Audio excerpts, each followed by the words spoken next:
থাকিব বিজেতাসকলৰ কাৰণে আৰু দুটা শাখাত কম্পিটিশ্যনটো আয়োজন কৰা হ'ব প্ৰতিযোগিতা।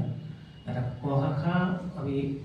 5 বছৰৰ পৰা 13 বছৰলৈ লোৱা হৈছে আৰু বাকী 14 বছৰৰ ওপৰখিনি খ শাখা হিচাপে তেওঁলোকে প্ৰতিনিধিত্ব কৰিব পাৰিব অনুষ্ঠানটো। এনেকৈ গোটেই দিনটোৱে আমি ভাবিছোঁ আৰু এটা সপোন আছিল আমাৰ ইয়াত গুৱাহাটীত যোৱা কিছু বছৰ যি হৈ আছে খুব সফলতাৰে আমাৰ গানৰ দিন উদযাপিত হৈ আহিছে। কৰ্মী বহুত কম কিন্তু আটাইখিনিয়ে উৎসাহ সহকাৰে আমাৰ অভিভাৱক অভিভাৱিকা আৰু খুব হিতাকাংক্ষী সংগীতৰ প্ৰতি খুব ধৰণৰ এটা ৰাগ থকা সাংস্কৃতিক কৰ্মী বুলি কৈছোঁ খুব বেছি নাই সদস্য আমাৰ দিগন্ত ভাৰতীৰ অনুৰোধ মৰ্মে মই আজি এই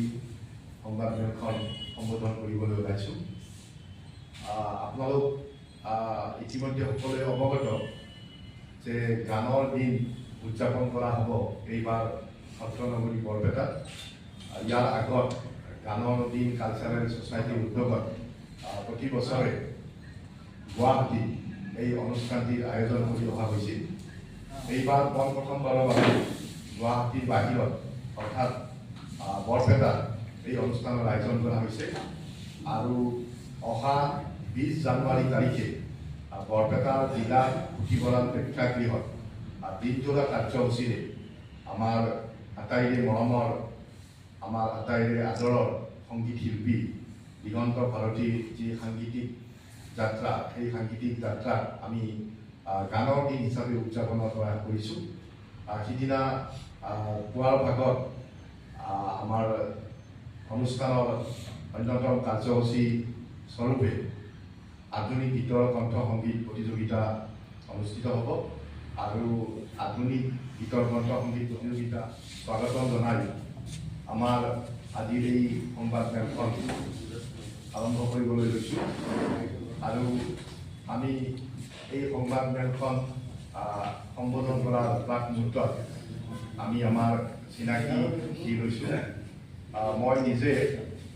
অশোক কুমাৰ দাস, মই বৰপেটাৰ পৰা আহিছোঁ। নমস্কাৰ, মই ডক্টৰ ছায়ামণি দত্ত। মই গানদী পৰিয়ালৰে এগৰাকী সদস্য আৰু আমাৰ অতি মৰমৰ দিগন্ত ভাৰতী শুভাকাংক্ষী।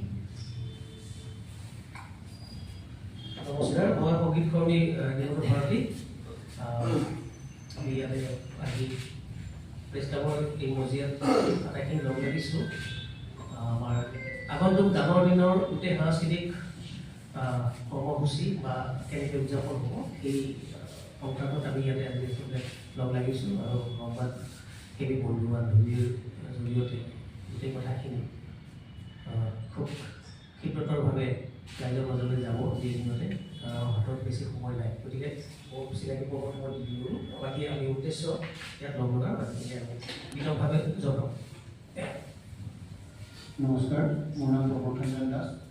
গানৰ দিনৰ ইয়াত বৰপেটাত সফলতা অনুষ্ঠানটি মই এতিয়া উদ্যোক্তা। নমস্কাৰ, মোৰ নাম পাৰ্থপ্ৰতীম দাস। গানৰ দিনৰ লগত মই আজি প্ৰায় 3 বছৰৰ পৰা জড়িত আছোঁ। আমাৰ এটা অন্যতম কাৰ্যসূচী আছে দিনজোৰা বাকী বিভিন্ন অনুষ্ঠানৰ লগতে ৰক্তদান এটা শিবিৰ এটা আয়োজন কৰা হৈছে। ব্লাড ডনেশ্যন কেম্প এটা হ'ব, সেইটো অসম ভিত্তিকেই হ'ব। আমাৰ মই নিজে আছোঁ টিম হিউমেনিটিত, তেওঁলোকৰো সদস্য আটাইবোৰ আহিব। গতিকে ব্লাড ডনেশ্যন কেম্পটোত মই আটাইৰে সহযোগিতা কামনা কৰিছোঁ। সেইটোৰ লগতে মত বিনিময় আলোচনাও থাকিব আৰু প্ৰিয়ংকা ভৰালী, নীল আকাশ তেওঁলোকে আটাইবোৰ অনুষ্ঠানত যোগদান কৰিম বুলি উৎসাহেৰে জনাইছে। লগতে আৰু বহুত কেইগৰাকী আছে আৰু বহুত কেইগৰাকী শিল্পী, মধ্যমণি শইকীয়া, ঠিক তেনেকৈ আমাৰ নতুন চামৰ ভিতৰত দীপানিতা ডেকা তেওঁলোক আহিম বুলি কৈছে। কুসুম কৈলাশ আটাইবোৰ আৰু বিশেষকৈ গুৱাহাটীত যিখিনি আছে আমাৰ আটাইবোৰ সংগীত কৰ্মী তালৈকে যাব। ৰোহিত সোণাৰৰ পৰা আৰম্ভ কৰি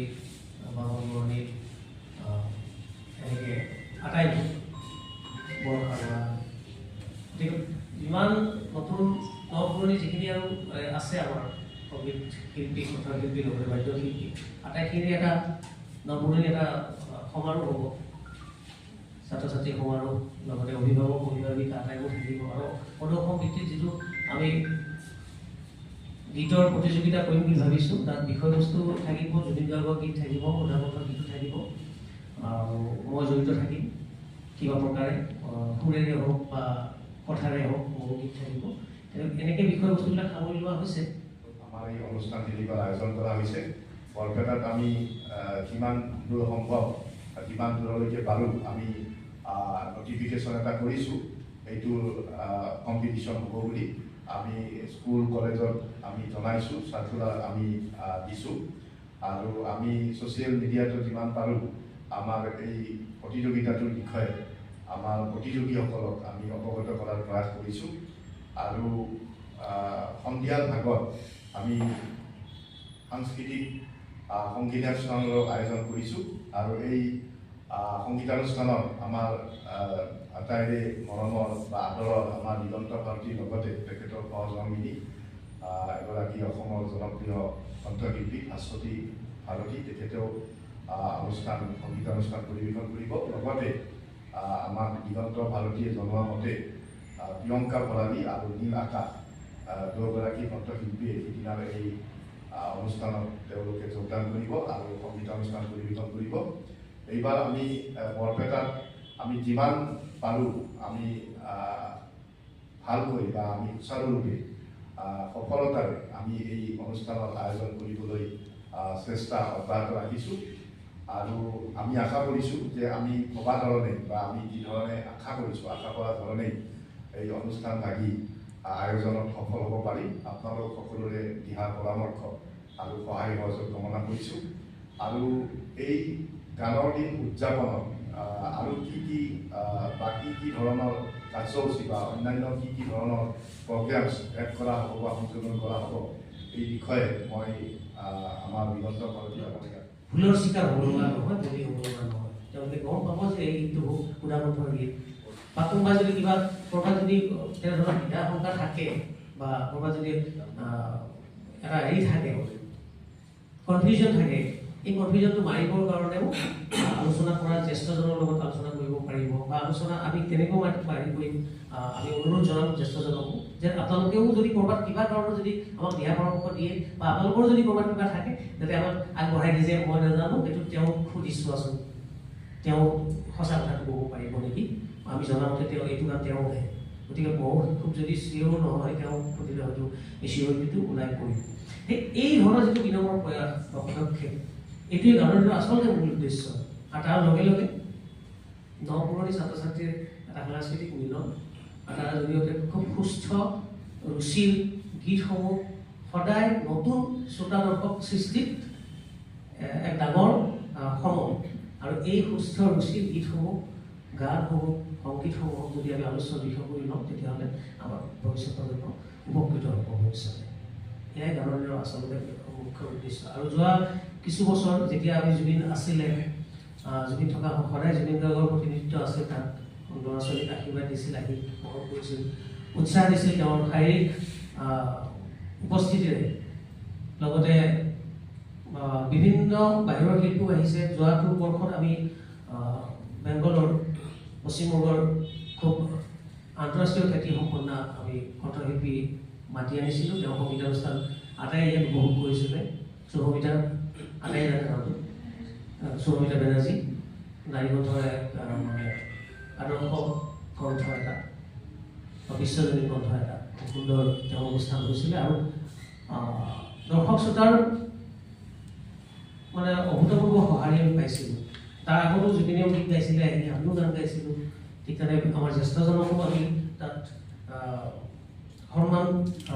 আগবঢ়াইছিলোঁ যেনেকৈ আমি প্ৰয়াত আমাৰ নাট্যকৰ্মী অভিনেতা গীতিকাৰ একেধাৰে পৰিচালক হেমন্ত দত্ত ছাৰক আমি সম্বৰ্ধনা ব্যক্ত কৰিছিলোঁ আমি সমজুৱাভাৱে এই যিটো কথা ঠিক তেনেকৈ আমাৰ তাৰে আগৰ বছৰত আমি জ্যেষ্ঠ শিল্পীসকলক মাতি যিবিলাকৰ সাংঘাতিক ধৰণৰ বৰঙণি অসমীয়া সংগীত জগতত আছে অসমীয়া সংগীতক চহকী কৰাৰ ক্ষেত্ৰত তেওঁলোকৰ সাংঘাতিক বৰঙণি আছে তেওঁলোককো পৰ্যায়ক্ৰমে আমি তেওঁলোকক সন্মান যথাযোগ্য সন্মান প্ৰদান কৰাৰ এক আঁচনি যুগুত কৰা হৈছে গানৰ দিনৰ জৰিয়তে আগতে হৈছে ঠিক তেনেকৈ ভৱিষ্যতে আমাৰ এই কৰ্মপন্থা থাকিব আৰু এটা উদ্দেশ্য আছে যে গুৱাহাটীৰ পৰা গানৰ দিনত জিলাৰ মুখ্য কেন্দ্ৰলৈ যদি বিস্তাৰিত ৰূপত নিব পৰা যায় তেতিয়াহ'লে গানৰ দিনে আৰু বিস্তাৰিত ৰূপত প্ৰকাশ পাব আৰু লগতে আৰু এটা কথা হ'ব কি প্ৰত্যেকে গুৱাহাটীলৈ আহিবৰ কাৰণে সময় অৰ্থ এইটো এই দুটা মুখ্য বিষয় যে বহুতে ল'ৰা ছোৱালীয়ে সময় নাপায় ইমান দূৰলৈ দূৰণিভূতি হৈ যায় কিছুমান লখিমপুৰৰ ছাত্ৰ ছাত্ৰী এগৰাকী আহিব লগা হয় তেওঁ কোনোবা অভিভাৱক লগ কৰিব লাগিব অভিভাৱকে আকৌ কৰ্মসূচী পাব লাগিব গতিকে তেওঁৰো এটা ক্ষতি থাকে লগতে আৰু আমি পইচা পাতিৰ কথাটোতো নকওঁৱেই অহা যোৱা থকা খোৱা এই আটাইবোৰ ক'ৰবাত মুখ্য বিষয় বা কিছুমান সমস্যাৰ কাৰণ হৈ পৰে সেইকাৰণে গানৰ দিনৰ গোটেই পৰিয়ালবৰ্গই এটা তেতিয়া চিন্তা ৰাখিছিল যেতিয়া সম্ভৱ হয় আমি গানৰ দিনৰ গুৱাহাটীলৈ নিয়াৰ আমি প্ৰয়াস কৰিম